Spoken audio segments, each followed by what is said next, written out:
Assalamualaikum warahmatullahi wabarakatuh. Perkenalkan nama saya Muhammad Irfan Akbar dari kelas SIKC 4A.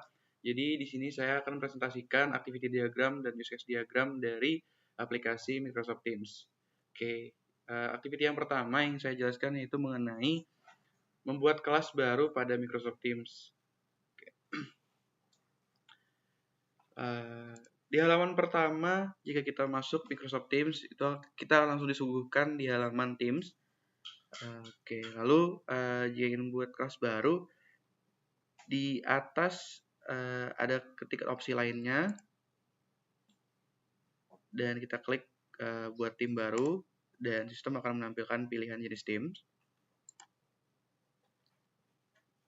Lalu kita pilih jenis tim, dan sistem akan menampilkan pengisian nama dan deskripsi tim. Oke.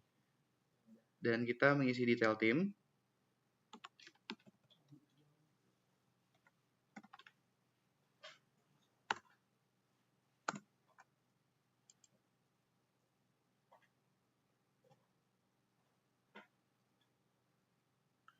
Oke, jika sudah, sistem akan menampilkan menu pilihan menambahkan orang ke dalam tim. Jika tidak ingin menambahkan orang, maka langsung saja kita klik kirim, dan sistem akan menampilkan kelas baru.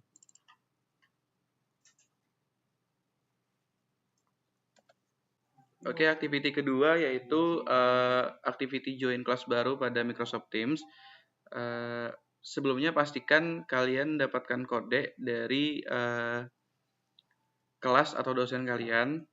Lalu pada menu Teams kita akan mengklik tombol opsi lainnya di sisi kanan atas, dan kita akan bergabung dengan tim menggunakan kode. Lalu salin kode tadi dan klik gabung.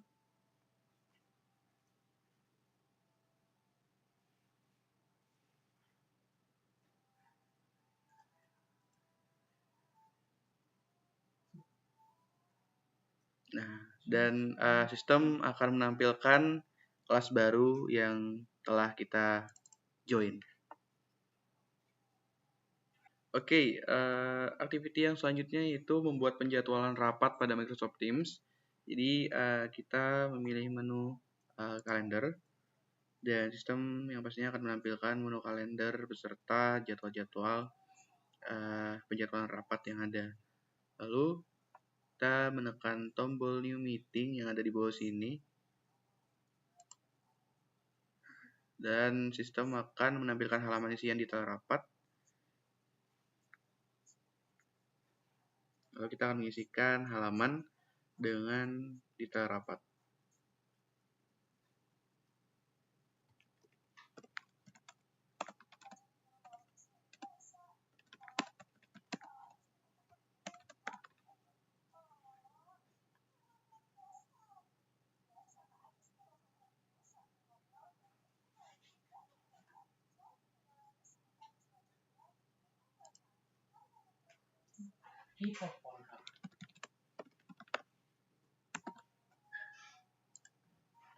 Oke, jika sudah, maka kita akan mengatur penjadwalan rapat yang akan dilaksanakan di setiap minggu, misal.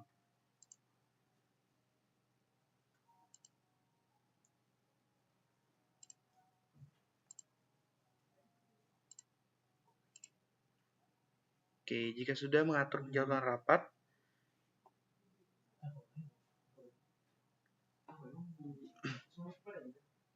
maka kita akan klik tanda approve di atas. Lalu sistem akan menambahkan jadwal rapat dan menampilkan jadwal rapat di dalam kalender.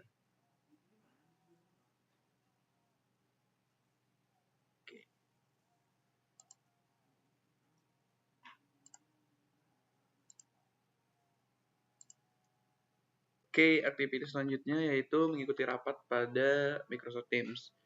Di yang pertama kita masuk ke menu Teams dan memilih kelas.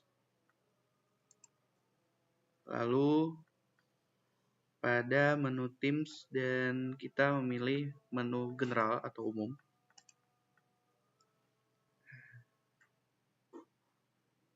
Setelah itu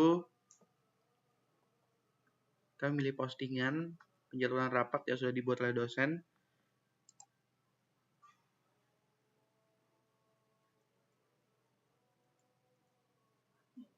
Lalu klik gabung dan mengatur kamera dan audio.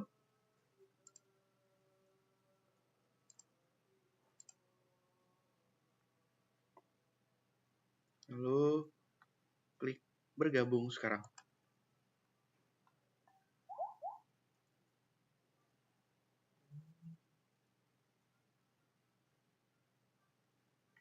Oke, maka sistem akan menampilkan jendela rapat.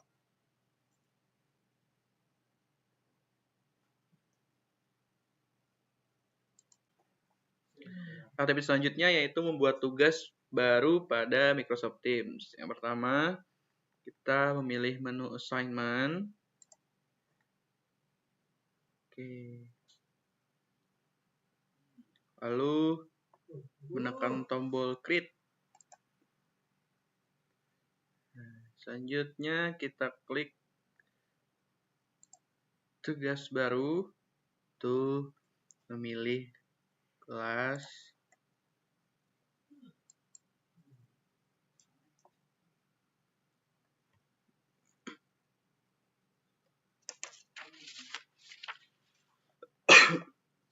Oke, mengisi detail tugas dan mengatur pengumpulan tugas.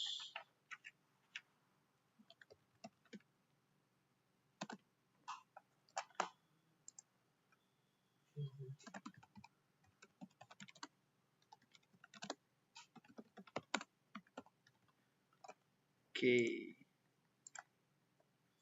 Lalu atur deadline di tanggal Rabu 17 Juli 2024 jam 23.59. Jika sudah, maka klik tugaskan sekarang. Oke. Maka sistem akan menampilkan detail tugas. Aktivitas selanjutnya itu pengumpulan tugas pada Microsoft Teams. Pertama, sistem menampilkan pemberitahuan melalui tugas baru.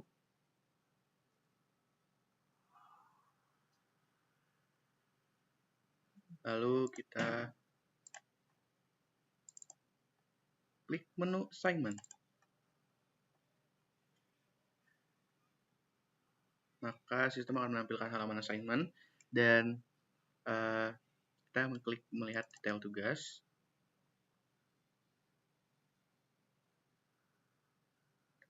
Lalu kumpulkan tugas.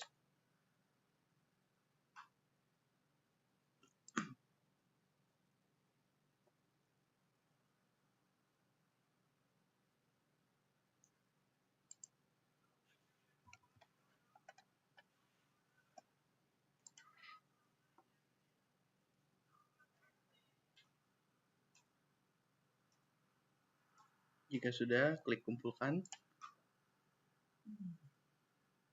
Maka tugas sudah terkumpul. Oke, aktivitas selanjutnya yaitu memberikan nilai tugas pada Microsoft Teams. Yang pertama, kita masuk ke kelas yang telah kita buat dan tugas yang telah kita buat. Klik menu assignment dan klik menu ready to grade atau siap untuk dinilai pada halaman assignment.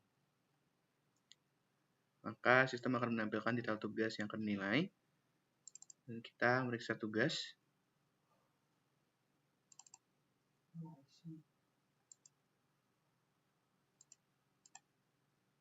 Lalu memberikan nilai atau umpan balik.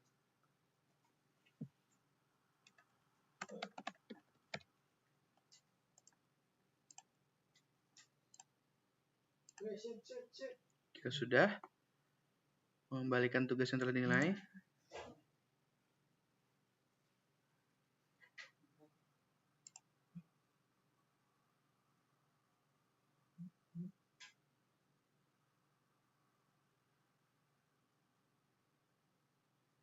Oke. Maka sistem akan menampilkan tugas yang dikembalikan atau sudah diberikan umpan balik. Oke, aktivitas selanjutnya itu melihat nilai tugas pada Microsoft Teams. Jadi kita milih menu Teams dan masuk ke Teams atau salurannya. Lalu kita memilih menu Grades.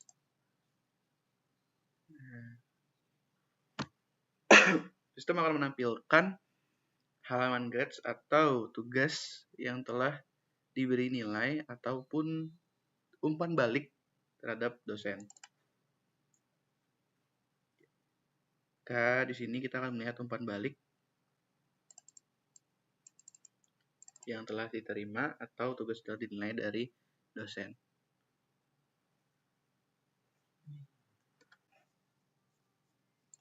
Oke, selanjutnya yaitu activity membuat postingan pada Microsoft Teams. Pertama, kita memilih menu Teams. Yang kedua, kita memilih menu tim atau saluran. Yang ketiga, kita memilih menu general atau umum.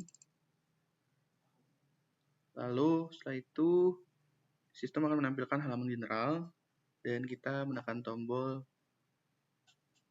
di bawah tanda kertas atau pulpen, menekan tombol start atau pause. Lalu kita akan mengisi detail postingan.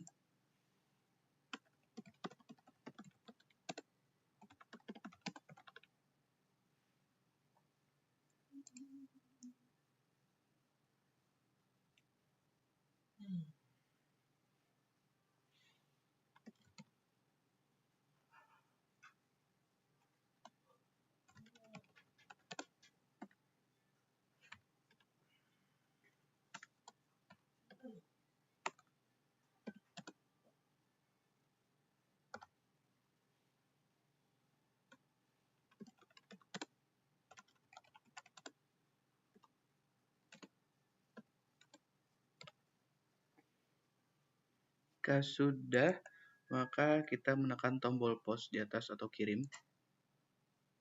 Dan sistem akan menambahkan postingan dan menampilkan postingan di menu general. Oke, activity diagram yang terakhir yaitu melihat jadwal pada Microsoft Teams. Pertama kita masuk pada menu kalender.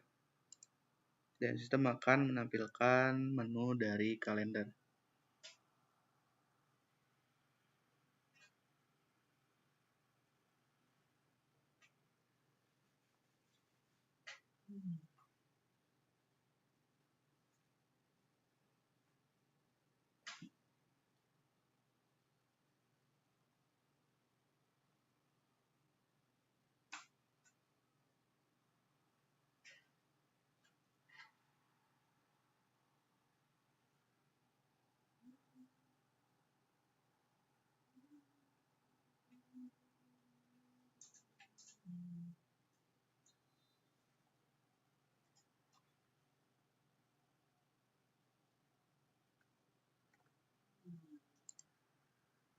Oke, lalu sistem akan menampilkan menu kalender dan kita memilih jadwal yang ingin kita lihat secara detail. Dan sistem akan menampilkan detail jadwal pertemuan rapat atau meeting.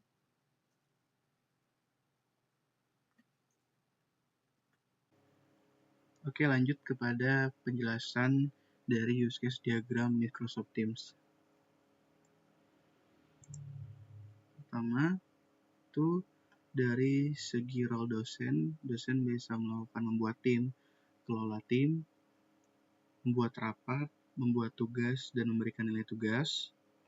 Lalu, dari role mahasiswa bisa bergabung dengan tim, mengikuti rapat, dan mengumpulkan tugas. Lalu, role mahasiswa dan dosen bisa melakukan melihat nilai tugas, membuat postingan, mengomentari postingan, melihat jadwal, melihat daftar aktivitas, dan mahasiswa juga bisa melakukan kirim pesan dan berbagi file bersama dosen. Untuk deskripsi use case diagram Microsoft Teams, yang pertama itu Use case membuat tim pada aplikasi Microsoft Teams, aktornya dosen. Lalu deskripsinya, use case ini menggambarkan proses pembuatan kelas atau tim sesuai kebutuhan, memungkinkan kolaborasi yang lebih efektif dan terorganisir. Prakondisinya, pengguna telah masuk ke aplikasi atau mengaksesnya lewat browser, pengguna telah login. Pasca kondisi, pengguna telah berhasil membuat kelas atau teams untuk komunikasi dan kolaborasi yang lebih efektif dan terorganisir. Alur 1. Pengguna menekan tombol Teams untuk membuka halaman tim. 2. Pengguna diarahkan ke halaman yang menampilkan semua tim yang ada miliki atau ikuti. Ketiga, pengguna menekan tombol Join or Create Team. Yang keempat yaitu pengguna diarahkan ke halaman berikutnya, lalu pengguna menekan tombol Create Team. 5. Pengguna akan diberikan beberapa opsi jenis tim. Pilih kelas atau dalam kurung kelas jika Anda membuat tim untuk keperluan pendidikan. Pilih jenis tim lain sesuai kebutuhan Anda jika bukan untuk keperluan pendidikan, misalnya staff, PLC, atau lainnya. Pengguna memasukkan nama tim atau kategori kelas Anda pada kotak Team Name. Pengguna menambahkan deskripsi singkat di kotak Description untuk menjelaskan tujuan atau isi tim tersebut. 8. Pengguna dapat memilih pengaturan privasi untuk tim Anda. Anda bisa memilih pribadi atau agar hanya orang yang diundang yang bisa bergabung, atau publik jika Anda ingin semua orang di organisasi Anda bisa menemukan dan bergabung ke tim tersebut. 9. Setelah mengatur privasi, menekan tombol Next, lalu pengguna akan diminta untuk menambahkan anggota tim. Anda bisa mencari anggota berdasarkan nama atau alamat email mereka. Yang 11, yaitu setelah menambahkan anggota, menekan tombol Add, lalu tambahkan, tim Anda sekarang sudah siap untuk digunakan. Lalu use case yang kedua yaitu membuat rapat pada aplikasi Microsoft Teams. Alurnya yaitu pengguna menekan icon kalender. Sistem akan menampilkan atau membuka tampilan kalender yang menampilkan semua rapat dan jadwal yang sudah ada. 3. Pengguna menekan tombol New Meeting. Keempat, sistem akan menampilkan sebuah jendela baru untuk membuat rapat. 5. Pengguna mengisi detail rapat seperti judul rapat, peserta, tanggal, dan waktu. Deskripsi, tambahan agenda rapat untuk memberikan konteks kepada peserta. 6. Pengguna menekan tombol Meeting Option untuk mengatur preferensi tambahan seperti siapa yang dapat melewati ruang tunggu, siapa yang dapat mempresentasikan, dan apakah peserta dapat mengaktifkan mikrofon mereka. 7. Setelah semua detail diisi, pengguna bisa menekan tombol Send. Peserta akan menerima notifikasi undangan melalui email dan di aplikasi Microsoft Teams. 8. Berhasil dibuat untuk Anda dan dapat mengelola rapat yang sudah dijadwalkan melalui kalender dengan mengklik rapat tersebut. Dari sini, Anda juga dapat mengedit detail rapat, menambahkan peserta, atau membatalkan rapat jika diperlukan. Yang ketiga yaitu membuat tugas pada aplikasi MS Team. Yang pertama itu pengguna memilih tab assignment yang ada di dalam tim tersebut. Pengguna menekan tombol Create atau pilih New Assignment dari menu yang muncul.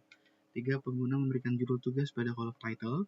4. Pengguna mengisi bagian instruction dengan penjelasan rinci mengenai tugas yang dikerjakan.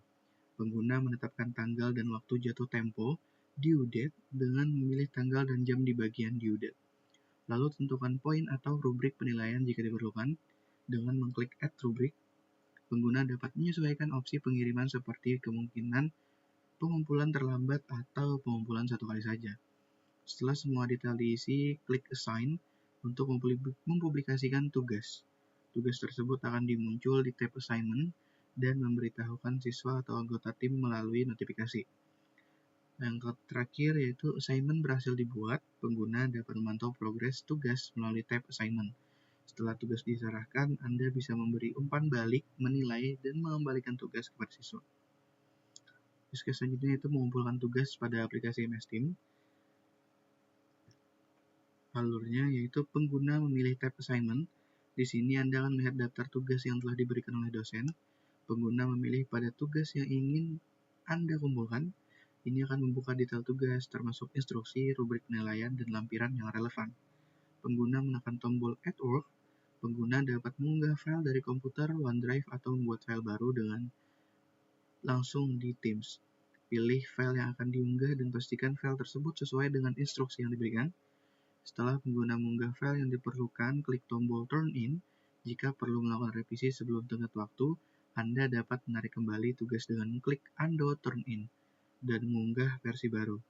Setelah tugas berhasil dikumpulkan, pengguna akan menerima konfirmasi biasanya berupa animasi atau notifikasi di layar. Pengguna dapat melihat status pengumpulan tugas dan pastikan tugas tersebut tercatat sebagai terkumpul. Anda juga bisa melihat waktu pengumpulan untuk memastikan bahwa Anda mengumpulkan tugas tepat waktu. Selanjutnya, memberikan nilai tugas pada aplikasi MS Teams. Itu alurnya, pengguna memilih tab Assignment. Ini akan membawa Anda ke daftar semua tugas yang telah diberikan kepada siswa. Di halaman tugas, pengguna memilih tugas tertentu yang ingin dinilai. Anda akan melihat daftar siswa beserta status pengumpulan tugas mereka. 3. Pengguna memilih nama siswa untuk membuka tugas yang telah mereka kumpulkan. Ini akan menampilkan file atau jawaban yang telah mereka serahkan. 4. Pengguna akan melihat kotak untuk memasukkan nilai. Ketik nilai yang sesuai berdasarkan penilaian Anda di bawah kolom nilai. Terdapat ruang untuk memberikan umpan balik tertulis. Ketikkan umpan balik yang konstruktif untuk membantu mahasiswa memahami kekuatan dan area yang perlu ditingkatkan. 5. Setelah berhasil memberikan nilai dan umpan balik, pengguna menekan tombol Return untuk mengirimkan hasil penilaian kepada mahasiswa. 6. Pengguna dapat melihat rekap nilai tugas di tab Grades yang ada di dalam tim kelas. Ini akan menampilkan semua nilai yang telah diberikan untuk setiap tugas yang ada. Lalu, selanjutnya, melihat nilai tugas pada aplikasi MS Teams. Itu yang pertama alurnya. Pengguna memilih tab Grades. Ini akan membawa Anda ke daftar semua nilai tugas yang telah diberikan kepada siswa. Di halaman tab Nilai, Anda akan melihat daftar semua nilai tugas dan feedback yang telah diberikan. Pengguna dapat mengurutkan tugas berdasarkan tanggal jatuh tempo, nama, atau status penyelesaian. Yang terakhir, pengguna dapat melihat feedback pada tugas. Anda dapat melihatnya dengan mengklik atau mengetuk nama tugas ini, akan menampilkan semua detail nilai dan feedback yang telah diberikan untuk setiap tugas yang ada. Terus selanjutnya itu membuat postingan pada aplikasi MS Teams. Yang pertama, pengguna memilih tab General. Ini akan membawa Anda ke dalam halaman yang menampilkan informasi pemberitahuan, tugas, dan lain-lain. Di halaman tab General, pengguna menekan tombol Start a Post. 3. Pengguna memberikan judul postingan pada kolom subjek, dan pengguna mengisi bagian Type a Message dengan penjelasan rinci mengenai postingan. 5. Pengguna dapat menyesuaikan opsi tipe pengiriman seperti Post atau Announcement. 6. Yang terakhir yaitu setelah semua detail diisi, klik Post untuk mempublikasikan postingan pemberitahuan. Postingan tersebut akan muncul di tab General dan memberitahukan siswa atau anggota tim melalui notifikasi. Use case selanjutnya yaitu melihat jadwal pada aplikasi MS Teams. Alurnya, pengguna memilih menu kalender. Di halaman kalender akan menampilkan jadwal rapat atau pertemuan yang diselenggarakan oleh penyelenggara. 3. Pengguna dapat melihat detail pertemuan yang akan diselenggarakan dengan memilih jadwal pertemuan yang telah dibuat oleh penyelenggara. Selanjutnya, melihat daftar aktivitas pada aplikasi MS Teams. Setelah melihat daftar aktivitas, siswa dapat mengetahui tentang aktivitas tugas, pemberitahuan, dan pertemuan yang akan diselenggarakan oleh guru atau dosen. Pengguna memilih menu Activity. 2. Di halaman Activity akan menampilkan semua daftar pemberitahuan mengenai tugas, pertemuan, baru, dan lain-lain. Yang terakhir, pengguna dapat melihat detail pemberitahuan aktivitas, pertemuan yang baru saja dibuat dengan memilih pemberitahuan yang akan dilihat. Lalu yang terakhir yaitu use case mengirim pesan pada aplikasi MS Teams. Pertama, pengguna memilih menu chat. Yang kedua, di halaman chat, pengguna menekan tombol New Chat. Yang ketiga, pengguna masukkan nama, email grup, atau tag untuk memilih kemana pesan akan dikirimkan. 4. Pengguna mengisi pesan pada kolom Type a Message. Yang kelima terakhir yaitu setelah menulis pesan, klik Send untuk mengirimkan pesan kepada pengguna atau grup yang dituju. Sekian, itu saja presentasi activity diagram dan use case diagram dari saya. Saya ucapkan terima kasih atas perhatiannya. Wassalamualaikum warahmatullahi wabarakatuh.